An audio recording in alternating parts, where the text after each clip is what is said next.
first clip shows what happens when you let your post player get the ball. So 51's a big player. She scores. But Katie, who's head shorter, when she gets the ball in the post, she turns it right back at her. And here's another Katie showing Ben that if you allow your post player to get the ball, you're at a significant disadvantage. I love Barber's hustle in the next play, but the problem is he's too high above the line of the ball. He gets on the top side, bats down a pass, and hustles. If Yannick had wanted to, she could have sealed him and had the entire baseline to herself. Max here understands baseline position, but I'd like to see more of a bump of 34 and Max's hand in his eye line. So Yannicka does a good job here of jumping to the ball, sort of, goes to Ryan. She's on the baseline side. She's good in the eye line, but I seal her. A little bit of hand grab there. The ref will never call it. Don't knock it till you try it. The battle of the post is simple. It's I work as hard as I can to get position to get the ball, because when I do, the defense is at a major disadvantage.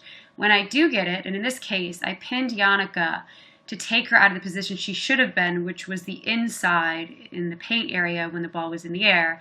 I beat her position-wise, and then I go right at her to make her guilty.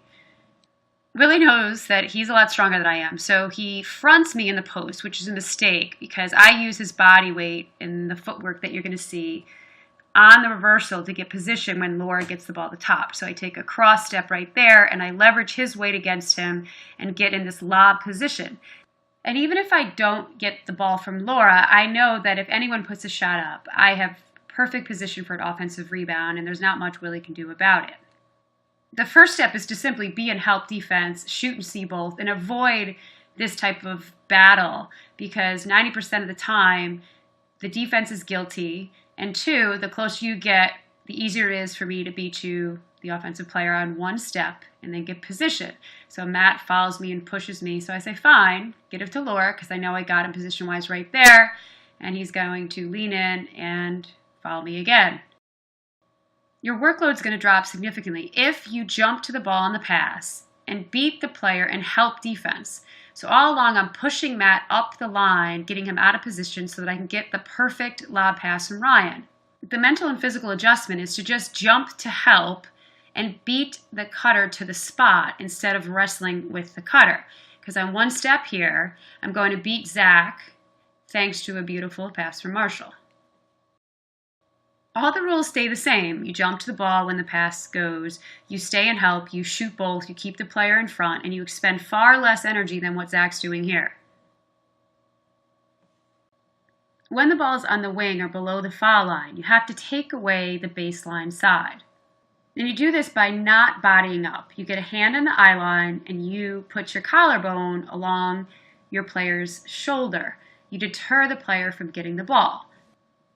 You don't lose rebounding position. You just prepare yourself for when the ball is passed to the top spot. While the ball is in the air, you do your work to take away the middle. When the ball is at the top spot with Laura, you take away the inside, get your hand in the eye line, and then when it goes over to Marshall, you're going to jump to the ball and shoot both. Here's a few clips of Ben, who is always going to be a big man, working on beating a player to the spot. So he jumps to the ball and he beats Adam. With good defense, he flips to the inside while the ball is in the air. He jumps to the ball, jumps again, slips around, and then kind of loses footing. It goes hip to hip, which one looks funny. But two, if that shot goes up, Adam is going to pin him. Nice job, Adam. And when the ball reverses, he's got to find a way to secure better footwork and active hands. So it should be Ben's right hand that is in Adam's eye line, and his collarbone, that's Ben's collarbone, should be connected to Adam's shoulder, or pretty close to it. Now, Delilah isn't going all out in this drill, but she is getting in Katie's eye line, and she's directing her out of the middle, which helps buy Ben some time. The other thing Delilah does well is she sinks into help. So you can see her in the edge of the screen, and she closes out with the proper footwork. I put this clip in to kind of make fun of Katie a little bit because she's usually such a great defender, and here she is just chasing Jane around instead of working on beating each cut. I think she starts to get a little tired and realizes that she's expending too much energy. Right there is when she beats the cut. Now, if your player gets the ball, which is inevitable, you got to step off, touching distance. Katie's a little too close, but she gets away with it. She's got great feet. I step right off and put my finger in the person's back. It's really annoying. The ref never calls it. The other thing is the other two teammates did a great job of helping, which you'll also see in the next clip, and that's a nice closeout by Delilah. So again, you'll see that Ben does get open. I asked Katie to demonstrate what do you do when the player gets the ball. So Katie plays lazy D. I asked her to. And what do you do when your player almost a foul? And Jane helps down. And at this age, in any age really, that's a wise move. And you make players shoot three-pointers and not go one-on-one in the post. Here, Maggie's going to end up in the post, but her teammates, both Katie's, do a nice job of helping. So Barbara gets the ball, nice entry pass by Marshall. Both Katie's sag in. Barbara kicks it out, which is a good call, but Maggie loses position on Barbara when she goes for that block. And she lucks out because Eric gets great position here, but Jane comes in and just knocks the ball out of his hand. On the topic of weak side rebounding, watch how Jane does a great job of making 51 kick. Goodell misses the box out of number 11, but Jane denies 51 the ball, knocks it down, and we get the possession.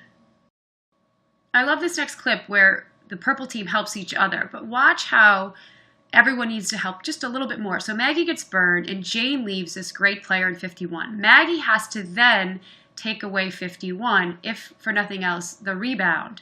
So Maggie stops, and had that player shot or gotten the ball through somehow, 51 would have been in perfect position to get that board.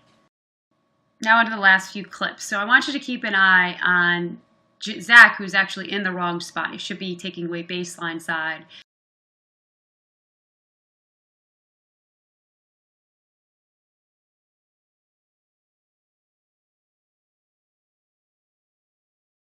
When the ball goes up top, he's fine. Tomas denies Jane the ball, bats it down. You'll see Marshall react to that and jump back to the ball to push Delilah out of the middle. Good footwork, Marsh. And then Zach is in good defense here, jumping to the ball, being in help. Miles is pushing his player out of the middle. Zach closes out, pushes Goodell, jumps to the ball, and then Jane gets a ball that she really should have gotten, but Tomas makes her shot tough, and the only bummer is no one boxed out. And the last point on post D is that the offense is at a significant advantage, and you just want to win more battles than you lose. So here, 51 is a great player, challenged by Jane. She gets helped by two purple, and Goodell does a really nice job of reading the weak side rebound.